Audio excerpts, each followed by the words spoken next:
वृत्तपत्र व्यवसायातून रस्त्यावर एक एक दोन दोन रुपये गोळा करून आपण आपल्या मुलांचं पोट भरतोय किंवा आपला परिवार चालवतोय, याच्याकडे कधीच त्यांनी लाज बाळगली नाही. पाहत पाहत एकाने अक्कल दिली, सल्ला दिला की तू मोकळं हिंडण्यापेक्षा माझ्याकडे एसटी स्टँडवर पाणी बाटल्या विकायला आहे.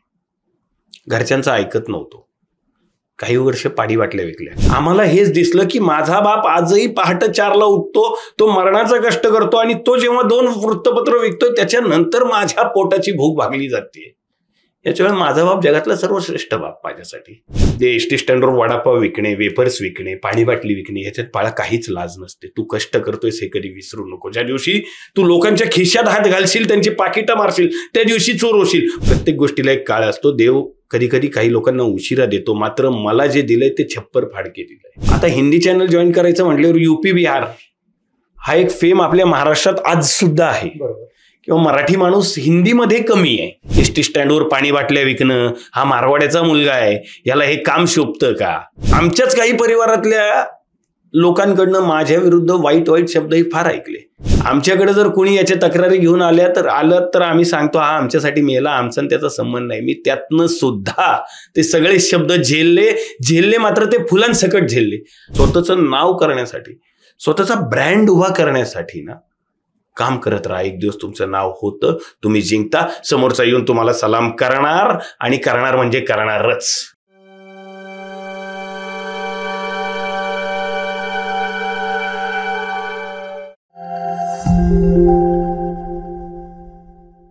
नमस्कार, मी किरण निंबोरे आणि आपण पाहताय वास्तवकट्टा. आपल्याला माहिती आहे की आजही कित्येक तरुण हे नोकरीच्या शोधामध्ये असतात, रोजगाराच्या शोधामध्ये असतात. कित्येक तरुणांना वाटतं की आता आपण भविष्यामध्ये काहीच करू शकत नाही, कारण तेवढं शिक्षण नसतं. कुठला उद्योगधंदा करायचा म्हटलं तर त्यांच्याकडे तेवढं भांडवल नसतं आणि अनेक तरुणाई या सगळ्या विचारांनी खचून गेलेली आहे.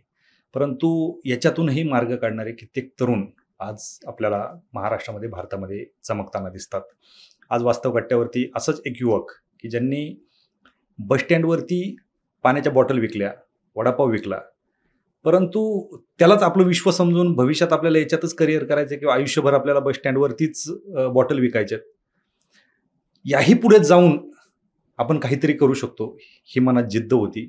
आणि कुठंतरी ही मनातली जिद्द त्यांनी त्यांच्या स्वबळावरती कुठंतरी तेही चमकताना दिसत आहेत. आणि स्वतःचं स्वप्न साकार करण्यासाठी ज्यांनी बसस्टँडवरती वडापाव आणि पाण्याची बॉटल विकून आज नॅशनल न्यूज चॅनल, जे काही हिंदी न्यूज चॅनल आपण पाहतो त्या न्यूज चॅनलमध्ये ते रिपोर्टर म्हणून आहेत, असे सिद्धेश कर्णवाट सर आपल्यासोबत आहेत. सर, वास्तवकट्ट्यावरती आपलं खरंच स्वागत. खरं तर तुम्ही बसस्टँडवरती वडापाव विकले, बसस्टँडवरती बॉटल विकले, तुम्ही मारवाडी समाजातून येतात आणि महाराष्ट्रामध्ये, गुजरातमध्ये, राजस्थानमध्ये मारवाडी समाज म्हटलं की व्यवसाय, आणि एक मारवाडी समाजातील तरुण बसस्टँडवरती बॉटल विकतो आणि आज एका नॅशनल न्यूज चॅनलचा तो प्रतिनिधी आहे. कसा होता हा प्रवास? कारण बऱ्याच जणांना वाटेल की वास्तवकट्ट्यावरती अधिकारी येतात, मोठे मोठे बिझनेसमॅन येतात, मोठे मोठे पॉलिटिकल लोक येतात. आज तुम्ही एका पत्रकाराला का आणलंय? कारण अशा कमेंट्स पण असतात नक्कीच असतात की तुम्ही काही छोट्या लोकांना, परंतु वास्तवकट्टा आहे आणि वास्तवकट्ट्यावरती खरं जर वास्तव दाखवायचं असेल तर कचरा वेचणाऱ्यापासून ते एखादा मंत्री असेल, एखादा IAS अधिकारी असेल किंवा टॉपचा बिझनेसमॅन असेल, याच्यापर्यंत प्रत्येकाची काहीतरी एक स्टोरी असते. सो हेही प्रेक्षकांनी लक्षात घेणं गरजेचं आहे. सो तुमचाही प्रवास जाणून घ्यायला आवडेल. सर, ॲक्च्युली जे तुम्ही म्हणालात ना की मारवाडी समाज हा फक्त व्यवसायापुरता मर्यादित असतो, ते 100% खरं आहे. एखादा टक्का, एक तर आम्ही आहोत फार कमी, मात्र त्याच्यातही एखादा टक्का, म्हणजे आजही फक्त मीच नाही, माझे वडील आजसुद्धा पहाटे 4ला जातात चाकणला. राजगुरू, मी मूळचा राजगुरुनगरचा, खेड तालुक्यातला. मी शिवरामारी राजगुरूंच्या एका क्रांतिकारकाच्या गावातला, त्याच्यामुळे क्रांती आमच्या रक्तात. म्हणजे आपण जरी सुरुवात, आपण कुठल्याही कार्यालयात गेलो, बापूंचा फोटो असतो गांधीजींचा, आम्ही गांधीजी पाहत नाही, आमची सुरुवात राजगुरूंपासूनच होते, मग नंतर पुढे जाऊन दुसरे जे कोणी असतील ते. मात्र जर व्यवसायापुरता जर विचार केला तर माझे वडील आजही पहाटे 4 वाजता वयाच्या 67व्या वर्षी उठतात, राजगुरुनगरहून ते चाकणला जातात. 10-12 मुलं कामाला आहेत, पेपरची लाईन आहे. व्यवसाय असं काहीच नसतं. आपण जेव्हा आपल्याकडे घरचे मोठे काय करतात ते पाहतो ना, त्यातून आपल्या अंगात ते काही गुण उपजत येत जातात. त्याचे व्यवसाय तर घरात वृत्तपत्र हा व्यवसाय, आणि वृत्तपत्र म्हणजे काय तर माझे काका म्हणायचे की पोटाला कधी जात नसते, हे बाळासाहेब ठाकरे म्हणायचे. माझे काका काँग्रेसचे तालुकाध्यक्ष होते, पोटाला कधी जात नसते हे बाळासाहेब ठाकरे म्हणायचे. मात्र वृत्तपत्र व्यवसायातून रस्त्यावर 1-2 रुपये गोळा करून आपण आपल्या मुलांचं पोट भरतोय किंवा आपला परिवार चालवतोय, याच्याकडे कधीच त्यांनी लाज बाळगली नाही. तेच आम्ही पुढे पाहत आलो. ही गोष्ट निराळी की एक वेगळा काळ पाहिला, एक वेगळी खराब काळ पाहिला काही गोष्टींमध्ये, मात्र कामाची कधीच लाज नव्हती. आणि काम कुठल्याही प्रकारचं असो, अगदी ते कुठल्या एखाद्या हॉटेलमध्ये फडकं मारल्याचं असो, काम हे काम असतं, ते इमानदारीने करावं, अशा संस्कारात आम्ही वाढलेलो. वयात आलं 2003-4 साली आमच्याच वृत्तपत्र व्यवसायात एस टी स्टँडला, राजगुरुनगर एस टी स्टँडला काही काळ सुरुवातीला वृत्तपत्र विकली. पण काळानुसार वृत्तपत्र विक्री ही एका मर्यादित वेळेनुसार असायची. म्हणजे सकाळी 7 ते 11 पर्यंत वृत्तपत्र विक्री. सायकलीवर दूध वाटप केलं. सायकलीवर दूध वाटप केल्यानंतर आता दिवसभर करायचं काय? बरं, अभ्यासात तर प्रचंड कच्चा. सुरुवातीपासूनच बॅक बेंचर्स या शब्दाला मी जागलो, आणि आधीपासून शेवटच्या 2 बाकावर बसणारा म्हणून विद्यार्थी, एकदम मस्तीखोर वगैरे, हे सगळे विशेषण माझ्यावर लागू पडतात. मात्र 10वीला रिपीटर होतो, त्याच्यात नाही आता करायचं काय? एक तर अल्लड, घरच्यांचं कधी ऐकत नाही. ते पाहत एकाने अक्कल दिली, सल्ला दिला की तू मोकळं हिंडण्यापेक्षा माझ्याकडे एस टी स्टँडवर पाणी बाटल्या विकायला आहे. घरच्यांचं ऐकत नव्हतो. काही वर्ष पाणी बाटल्या विकल्या. घरचे समजून थकले.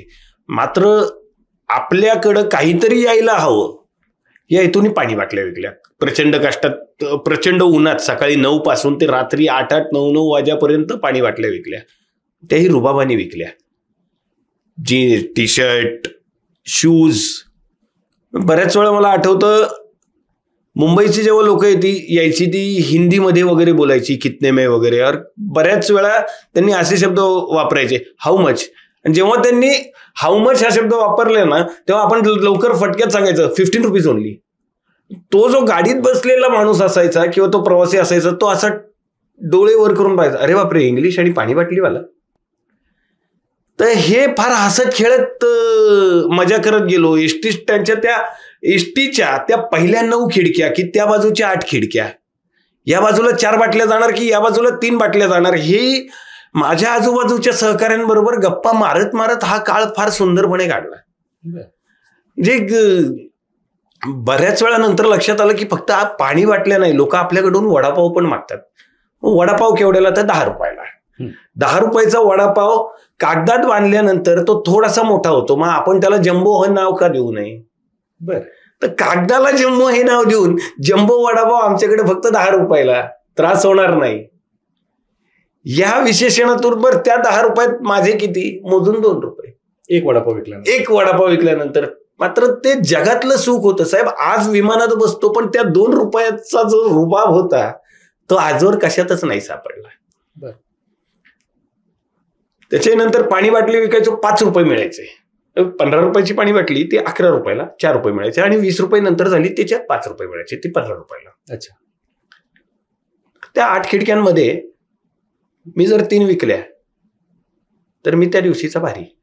त्या आमच्या सहकाऱ्यांमध्ये गंमत चालायची. तुमच्यात पण कॉम्पिटिशन? 100% कॉम्पिटिशन. म्हणजे ती औरंगाबादची पोरं, ती विचारी त्यांची घरदार. मी तरी माझं गाव आणि माझं घर याच्यात अर्धा किलोमीटरचं ते एसटी स्टँड आणि माझं घर, या अर्धा किलोमीटरच्या अंतरात मी फार सुखी. असं लाज नव्हती वाटत की बाबा आपलंच गाव आहे, आपल्याच गावातले लोक पाणी बॉटल विकतोय? कधीच नाही. मारवाडी समाजाचा मुलगा, कधीच नाही वाटली. समाजाचं म्हणाल, समाज हा कधी वेळेवर आला हे जर त्यांच्या पुढेच जर बोललं तर ते त्यांना पटणार नाही. यापेक्षा समाजाचं मला आज बोलायचं नाहीये. सॉरी, बट हे सांगणं गरजेचं होतं की विषय हा नाहीये समाजाचा. माझा धर्म जगातला सर्वश्रेष्ठ आहे माझ्यासाठी, पण याचा अर्थ समोरचा कमी नाही होत. विषय हा येतो की आता तुम्ही म्हणालात की स्वतःच्याच गावात कधीच लाज नाही वाटली. कारण जे पाहत पाहत मी मोठा झालो, मला आमच्या वडिलांनी कधीच हे जाणीव नाही करून दिली की मी एस टी स्टँडवर वृत्तपत्र विक्रेता आहे. आम्हाला हेच दिसलं की माझा बाप आजही पहाटे 4ला उठतो, तो मरणाचा कष्ट करतो आणि तो जेव्हा 2 वृत्तपत्र विकतोय त्याच्यानंतर माझ्या पोटाची भूक भागली जाते. याच्यावेळी माझा बाप जगातला सर्वश्रेष्ठ बाप माझ्यासाठी. तो काय करतोय याच्याकडे का मी पाहावं. बरं, दुसरी गोष्ट, तो काय करतोय हे जर पाहिलं तर त्याचे एवढे कष्ट आजवर कुणीच केले नाहीयेत. हे त्रिवार सत्य आहे. अगदी माझ्या परिवारात म्हणा किंवा हे कुणी माझ्या परिवारातल्या लोकांनी सुद्धा हे मान्यच केलंय किंवा ते करतात सुद्धा. याच्यामुळे ते लाज वाटणं वगैरे कधीच नव्हतं.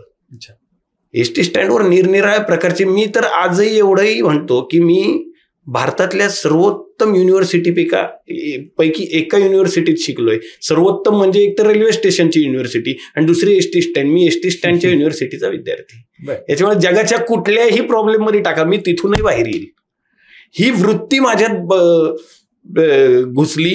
काही लोक होते ज्यांनी ती घातली की एस टी स्टँडवर वडापाव विकणे, वेफर्स विकणे, पाणी बाटली विकणे, ह्याच्यात बाळा काहीच लाज नसते. तू कष्ट करतोयस हे कधी विसरू नको. ज्या दिवशी तू लोकांच्या खिशात हात घालशील, त्यांची पाकिटं मारशील, त्या दिवशी चोर होशील. पण कष्टात कसली आली लाज. आपण काम करतोय. हे पाहत पाहत मी त्या जगातल्या सर्वोत्तम युनिव्हर्सिटीचा विद्यार्थी म्हणून शिकत गेलो, घडत गेलो. सक्सेस मिळायला उशीर झाला. सक्सेस मिळायला वयाची 35शी पाहायला लागली सर. वयाच्या 35शीत लोकांची लग्न होतात, माझं आजही झालेलं नाहीये. बरं, ठीक आहे, हरकत नाही. प्रत्येक गोष्टीला एक काळ असतो. देव कधी कधी काही लोकांना उशिरा देतो. मात्र मला जे दिलंय ते छप्पर फाडके दिलंय. गेल्या 3 वर्षात मी जेव्हा जेव्हा यश नावाची गोष्ट पाहिली तेव्हा ती छोटी नाही पाहिली. महाराष्ट्राचे मुख्यमंत्री एकनाथ शिंदे साहेब असोत किंवा उपमुख्यमंत्री अजितदादा पवार असोत, या लोकांच्या बाईट मला घ्यायची संधी मिळाली पत्रकारितेच्या माध्यमातून. 3.5 वर्षापूर्वी एक भला माणूस भेटला. आप बातें अच्छी कर लेते हो, आपका एजुकेशन भी है, आप एक काम करो, नॅशनल चॅनल जॉईन कर लो. दिल्लीवरून पुण्यात आले होते. या इथंच बाजीराव रोडला एका मित्राकडे चहा घेताना ते भेटले. ते कशासाठी आले होते कल्पना नाही. आता हिंदी चॅनल जॉईन करायचं म्हटल्यावर UP बिहार हा एक फेम आपल्या महाराष्ट्रात आज सुद्धा आहे. किंवा मराठी माणूस हिंदीमध्ये कमी आहे. या गोष्टीनंतर मी विचार केला, आता पोट तर भरायचंय. नेटवर्क 10 म्हणून एक चॅनल आहे, त्यांच्याकडे हिंदीला मी जॉईन केलं. पहिले 5-6 महिने नेटवर्क 10ला काम केलं. अच्छा. ओझा म्हणून माझे स्टेट हेड होते राज्याचे, आमच्या त्या चॅनलचे प्रमुख. ओझांनी काही शिकवण दिली. नंतर लक्षात आलं की ओझा फक्त स्वार्थ बघतायत. मग सिद्धेश कर्नावट कुठे आहेत? सिद्धेश कर्नावट या क्षेत्रात आल्यानंतरही कुठंच नव्हता. पण TV नावाच्या प्रकारावर जेव्हा मी यायला लागलो तेव्हा मला एक कळत गेलं, 8-15 दिवसात जर मी टीव्हीत आलो नाही बातमीच्या रूपातून, मलाच ते त्रास व्हायला लागला. हे फेम आपण ज्याला म्हणतो ना, की ऍक्टरला काम केल्याशिवाय त्याला ते होत नाही. बरोबर. मला टीव्हीवर यायची सवय लागली. नाशिकच्या एका मित्राने आणि नगरच्या एका मित्राने खबरफास्टची ऑफर आणली कि खबरफास्ट नाम से एक चैनल है, अच्छा है, वहाँ के लोग बहुत अच्छे हैं, दिल्ली में जनकपुरी में उनका ऑफिस है, एक बार तू जाके आ जाए. सर, त्यावेळेसही मला आठवतं माझ्याकडे रेल्वेचे पैसे नव्हते जाण्यासाठी. 16 ऑगस्टला 2022ला मला फोन आला की आप 18 अगस्त को आ जाइए, मैंने आपको टाइम दिया. आमच्या मनीष सरांचा कॉल आला होता. खिशात मोजून 800 रुपये, तिकीट दिल्लीचं तत्कालचं 1200. बरं, तिथं दिल्लीला जाऊन राहायचं होतं, परत 4 दिवस फिरून तिथून आपली काय परिस्थिती होते, हे हारणार की जिंकणार ही गोष्ट फार नंतरची. यायला तर पैसे हवेत. एस टी स्टँडवर पाणी बाटली विकणं सोडल्यानंतर आमच्या काकांच्या हार्डवेअरच्या दुकानात काही काळ काम केलं. त्या दुकानात तुम्हाला 350 रुपये आमचा भाऊ बिचारा रोज द्यायचा. पण त्यांनी कधी कामगार ही जाणीव कधीच नाही होऊ दिली. आमच्या दुकानात मी मालकच. तो चिडायचा, तुझ्यात कुवत आहे, तू बोलतोच चांगला, खेडमध्ये नको राहूस, तुला इथं भविष्य नाहीये, शहरात जा. अरे पण शहरात जाऊन करणार काय? माझं पोट भरू कुठं? बरोबर. त्या पोटाच्या खळगीला 2 वेळचं जेवण लागतं, ते भरणार कसं दाद्या तू सांग. तिथं तो पण निशब्द व्हायचा, तू कामच कर दुकानात. तो माझ्याकडनं. तर माझे 2-3 भाऊ आहेत. माझा सख्खा मोठा भाऊ कल्पेश, आणि माझे 2 भाऊ, योगेश भाऊ आणि निलेश भाऊ, हे माझे 3ही वडील बंधू, यांच्यामुळे आज मी खऱ्या अर्थाने यशस्वी झालो. हे जर कोणी म्हणालं तर मी 100% म्हणेल तुम्ही बरोबर आहात. 3 भावांमुळे आज मी प्रगती किंवा यश काय असतं हे त्यांच्यामुळे या शब्दाला जाणीव मला कळली. तर काळानुसार मी पैसे नव्हते, भावानी मला 2,500 रुपये उधार दिले दिल्लीला जाण्यासाठी. हो, दिल्लीला जाण्यासाठी. खिशातले 800, हे 2,500 ते 3.5 झाले. मी अजून एका मित्राकडनं 1,000-1,500 घेतले, 5 झाले. बरं, दिल्ली कशी आहे हे पाहायचं स्वप्न होतंच की, गेलो कधीच नव्हतो. फक्त ऐकलं होतं लाल किल्ला, चांदनी चौकचा पराठा फार आवडायचं, नाव ऐकलेलं होतं, पण जाणार कसा. गेलो दिल्लीला. माझं सुदैवाने इंटरव्ह्यू झाला. सरांनी सांगितलं की आप काम शुरू कर सकते हो, बुमाइडी ले जाओ, ऐसा ऐसा काम करना होगा. हमारे यहाँ पे कोई भी जातीयवादी आमच्याकडे न्यूज चालत नाहीत. की बऱ्याचशा चॅनलला ॲक्सेप्ट करतात की हिंदू मुस्लिम वगैरे असे इश्यू आजही बऱ्याचशा चॅनलला as a TRP, for a TRP म्हणून उचलले जातात. आमच्याकडे ते उचलले जात नाहीत. त्यांनी फक्त आयुष्यात एकच सांगितलं, म्हणाले जातीयवादापासून दूर राहा. तुला जर यशाचं नाव हे जर लवकर ऐकायचं असेल तर जातीयवादापासून दूर राहा. म्हटलं ओके सर. आता जातीयवाद काय असतो हे फार पूर्वीपासून जवळून पाहत आलेला माणूस मी. एसटी स्टँडवर पाणी बाटल्या विकणं, हा मारवाड्याचा मुलगा आहे, याला हे काम शोभतं का, हे फार पूर्वीपासून ऐकलेली गोष्ट. एवढंच काय तर एसटी स्टँडवर पाणी बाटल्या विकताना आमच्याच काही परिवारातल्या लोकांकडनं माझ्या विरुद्ध वाईट शब्दही फार ऐकले.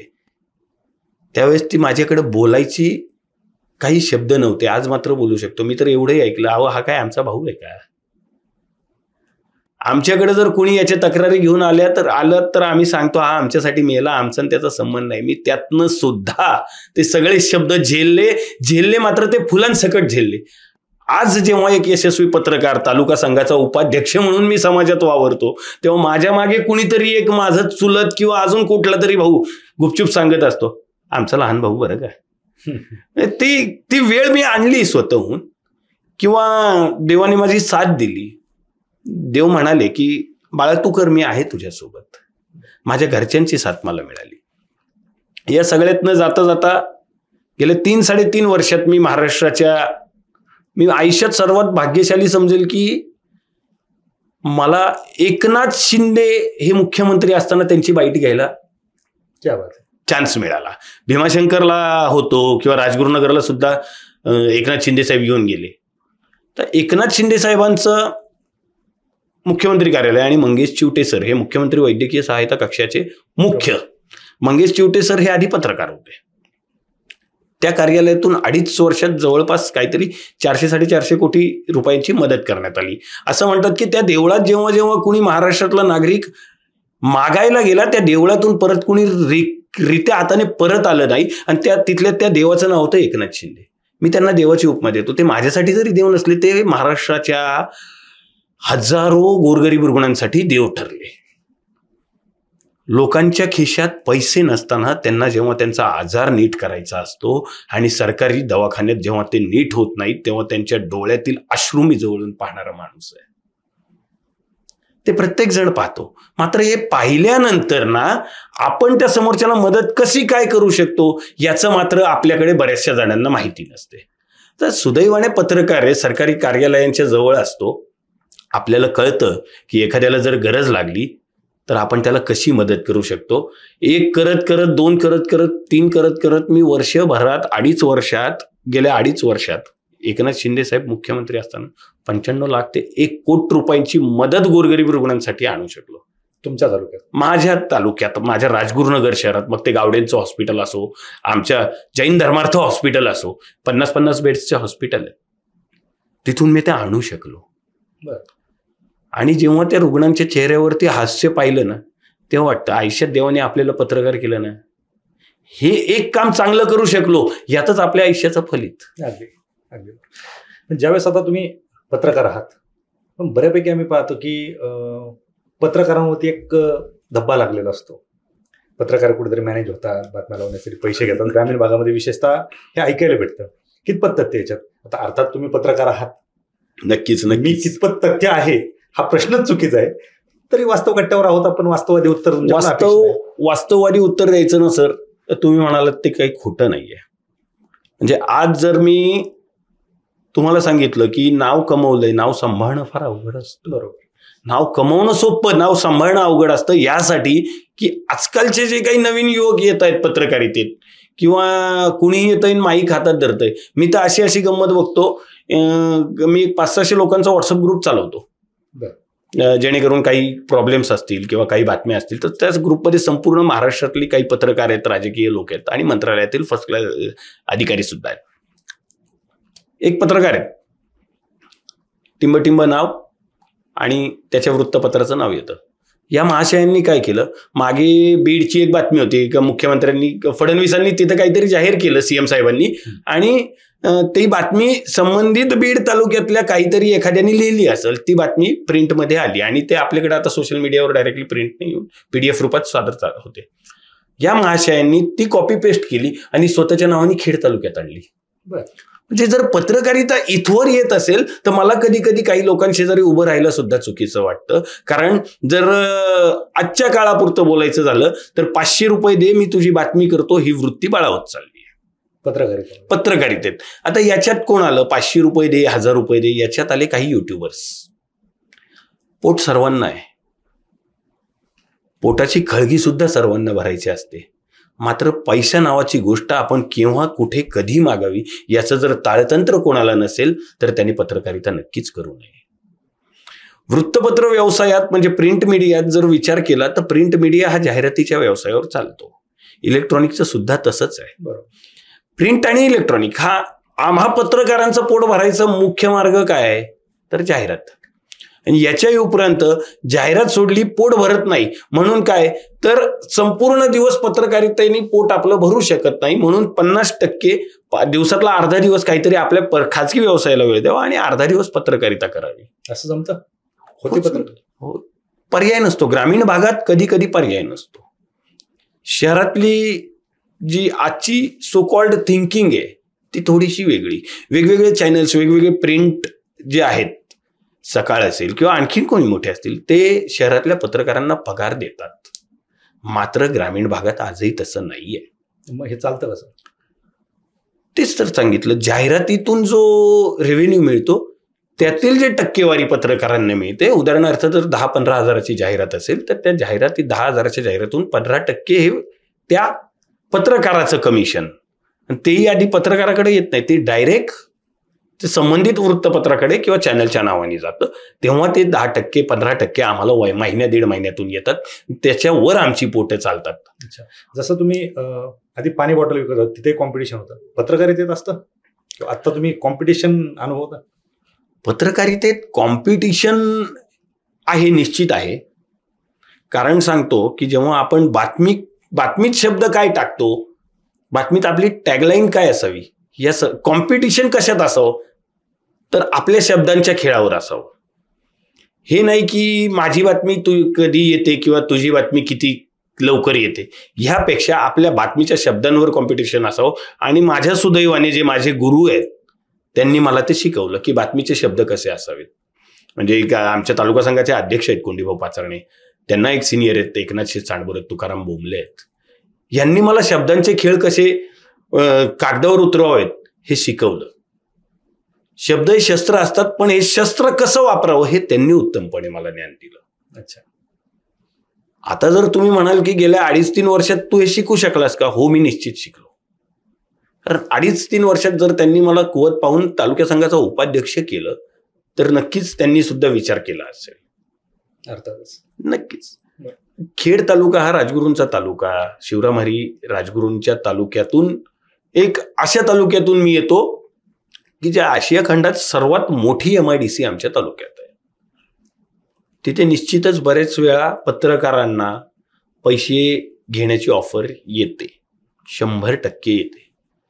मात्र ते घ्यावेत की नाही हे संबंधित त्या पत्रकारावर अवलंबून असतं. दुर्दैवाने तालुक्यात 20 ते 25 असे ब्रँडेड पत्रकार उरलेत जे हे करत नाहीत. त्यात आम्ही आहोत आणि काही युट्यूबर्स असे आहेत की जे हे करतात कारण त्याशिवाय त्यांची पोटच भरू शकत नाही. हे तितकंच मोठं सत्य आहे, हे आपण नाकारू शकत नाही. अगदी बरोबर. तर ह्या सगळ्या गोष्टी होत असताना ज्यावेळेस तुम्ही आता पत्रकारी करता, तुम्ही सांगितलं की ग्रामीण भागामध्ये पत्रकारितेसोबत स्वतःचा काहीतरी व्यवसाय आहे, असं तुमचं काय? व्यवसाय म्हटल्यावर मी आता गेले 6 महिने झाले सर, 4 वर्षात मी फक्त 3 वर्षात मी फक्त माझ्या आयुष्यात 2 ते 2.5 लाख रुपये बँकेत टाकायला यशस्वी झालोय. फक्त 2 ते 2.5 लाख रुपये. बर. लोकांना वाटतं अरे वा, सूट बूट, गॉगल वगैरे. साहेब, आमचा खिशा रिकामा असतो हे आम्हाला माहिती आहे. तुम्हाला दिसताना दिसतं. घरात टीव्ही दिसला या शब्दाचा अर्थ तो कॅशनी आणला असं नसतो, तो EMI वर सुद्धा असू शकतो.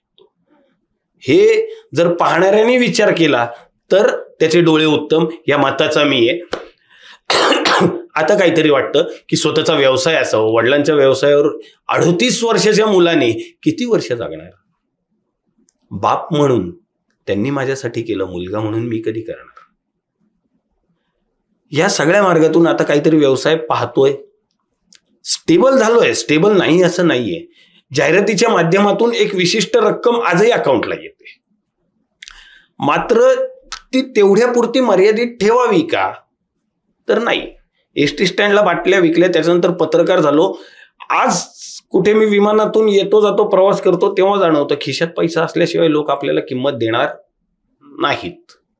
त्याच्यामुळे आता एक काहीतरी चांगला व्यवसाय शोधतोय. आजही व्यवसाय स्वतःचा असा नाही हे मी स्पष्ट शब्दात सांगतो. पण जर असंच कुणाला जर वाटत असेल की हा पत्रकारितेच्या माध्यमातून फार मोठा होतोय, पैसे कमवतोय, दादांनो, एवढं जर वाटत असेल तर आधी पत्रकार म्हणून आमच्या बरोबर वावरा. तुम्हाला कळेल की याचा खिस्सा किती रिकामा असतो आणि सत्य काय. पत्रकार फक्त दिसतात निश्चित, आणि लोकांचा पाहण्याचा जो दृष्टिकोन आहे, पत्रकार खूप काही कमवतात. अर्थात वास्तव तुम्हाला माहिती आहे. नक्कीच. तर ग्रामीण आणि शहरी पत्रकारिता याच्यामध्ये खूप मोठा फरक आहे. आता त्याच्यात आपल्याला जायचं नाहीये, परंतु तुम्ही जे आता म्हणालात ना सर की ग्रामीण आणि शहरी पत्रकारिता, एक मात्र सुख नक्की अनुभवतो. ऑफर बऱ्याच आहेत.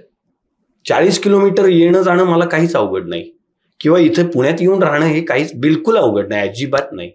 मात्र मला माझा ग्रामीण भाग, माझं गाव जे सुख देतं ना, ते शहर नाही देऊ शकत. कारणं तशी आहेत की शहरात जो पत्रकारांना मान आहे त्याच्याही पेक्षा कैक पटींनी जास्त हा ग्रामीण भागात आहे. कहते वो सुकून की जिंदगी अगर कही है तो वो मेरे खेतों में है और मेरे खेत मेरे गाव में है. तर आजच्या या पॉडकास्टच्या शेवटी आता तुम्ही तसं पाहिलं तर आपण बरेच वेळा उल्लेख झाला की तुम्ही बस स्टँडवरती बॉटल विकत होता. आज तुम्ही पत्रकारितेमध्ये मोठं नाव कमावलंय.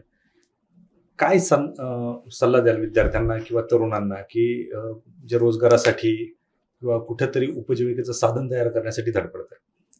खरं तर सल्ला द्यायचा विषय जर झाला तर सगळ्यात महत्त्वाची गोष्ट हे म्हणेल की तुमच्यावर जर कुणी तुमच्या परिवारातलं व्यक्ती दबाव आणून हेच कर, हेच शिक असं जर म्हणत असेल ना, तर 15+ वयाच्या मुलांनी कृपा करून ते ऐकू नका. त्याची कारणं तशी आहेत. कारण जर त्या मुलांनी स्वतःच्या मनाचं नाही केलं ना, तो विद्यार्थी दबला जातो आणि ते दबल्या गेल्यानंतर ना त्याचं यशस्वी होणं थोडंसं काही प्रमाणात अवघड होतं. सगळेच अयशस्वी होतात असं नाही, बरेचसे जण यशस्वी सुद्धा होतात. मात्र जर त्याहीपेक्षा तुम्हाला लवकर करिअर ग्रोथ करायची असेल तर आपल्या आवडीच्या क्षेत्रात जा.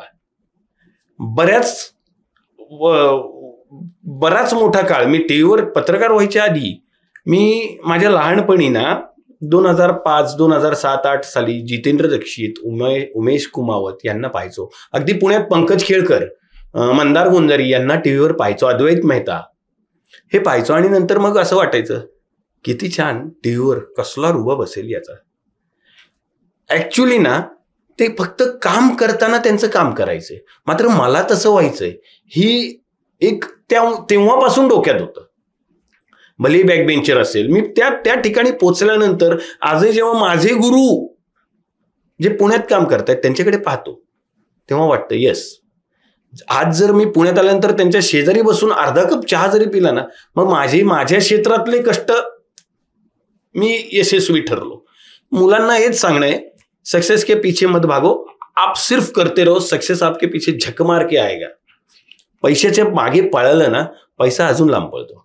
तुम्ही फक्त स्वतःला यशस्वी करण्यासाठी किंवा स्वतःचं नाव करण्यासाठी, स्वतःचा ब्रँड उभा करण्यासाठी ना काम करत राहा. एक दिवस तुमचं नाव होतं, तुम्ही जिंकता, समोरचा येऊन तुम्हाला सलाम करणार आणि करणार म्हणजे करणारच. नक्कीच. तो आणि कुठेच उदाहरण- जाणार नाही. उदाहरण तुम्ही आहात. नक्कीच. खरं तर तुम्ही ऍक्च्युली आपण पाहतो की ज्यावेळेस समाज असेल किंवा आपलं कुटुंब असेल, ज्यावेळेस आपल्याला नावं ठेवत असतं आणि तुम्ही कामही असं करत होतं की बस स्टँडवरती काम तुम्ही सांगितलं कुठलंही काम छोटं मोठं नसतं, कारण कधीच कदाचित नाही. तुम्ही ते छोटं काम केलं नसतं तर आज तुम्ही हे सुख जे मला मिळतंय Yes, yes, ते म्हणजे सर, मी जेव्हा जेव्हा एक छोटंसं उदाहरण सांगितलं, आपला जास्त वेळ घेणार नाही. आज जेव्हा विमानाच्या विंडो सीटवर बसतो ना, ते जॅकेट, तो गॉगी, ते शूज, ती जीन्स सगळं ब्रँडेड असतं. मात्र कधी एकेकाळी ना ते वडापाव विकताना ना 2 रुपये एका वडापाव मागे मिळतात. 5 वडापाव जेव्हा मी विकेल तेव्हा त्याच्या मागे 10 रुपये मिळतील. आज घरात कोणी नाहीये आणि जर मला स्वतःला एक खाजगी पर्सनल, मला माझ्यासाठी वडापाव खायचा आहे, त्यासाठी 5 वडापाव विकावे लागतील. हे मी कधीच आजवर विसरलेलं नाही. त्याच्यामुळे ते विंडो सीट आणि ते वडापाव, तर मी ते वडापाव आणि ते विंडो सीट असं जर तुलना केली ना, मला ते अजून आनंद वाटेल. कारण ते सुख जर मी ते केलं नसतं तर आजच्या दिवसाचं सुख मला मिळालं नसतं. हे मी कायम सांगतो आणि सांगतही राहील. नक्कीच. नक्कीच. खरं तर कारण तुम्हाला त्या गोष्टींची जाणीव आहे. नक्कीच. अर्थातच तुम्ही वास्तव कट्ट्यावरती आलात आणि तुमचा प्रवास मांडला. खरं तर तुमचा हा जो प्रवास आहे, जे लोक खचलेले आहेत, ज्यांना वाटते की आता आपल्याकडून काहीच होणार नाही, त्यांच्यासाठी तुमचा हा जो प्रवास आहे निश्चित प्रेरणादायी असेल. तुम्ही वास्तव कट्ट्यावरती आलात तर हा बोला. आपण जसं सांगितलं की जी लोक खचलेले आहेत किंवा काय, खचलो मी सुद्धा होतो. बऱ्याच वेळा आपण म्हणतो हे माझ्याकडे नाहीये, हे माझ्याकडे नाहीये. निश्चित तुझ्याकडे नक्कीच नाहीये. तुझ्याकडे पाय आहेत, तुझ्याकडे चप्पल नाहीये. बाळा, तू फक्त डोळे उघड, समोरच्याकडे चप्पल आहे पण घालायला पायच नाहीयेत. आपण जर स्वतःला खचलेलं म्हणतो ना, आपण आपल्या आजूबाजूला पाहावं, आपल्याला लगेच कळतं की आपल्याकडे फार काही आहे. नक्कीच. नक्कीच. खरंच हे जे विचार आहेत आणि तुमचं जे मार्गदर्शन आहे ही तरुणाईला निश्चित फायदेशीर ठरेल. आपण वास्तव कट्ट्यावरती आलात आणि आमच्यासोबत गप्पा मारल्या त्याबद्दल आपलं खूप खूप आभार आणि भावी वाटचालीसाठी खूप खूप शुभेच्छा. धन्यवाद.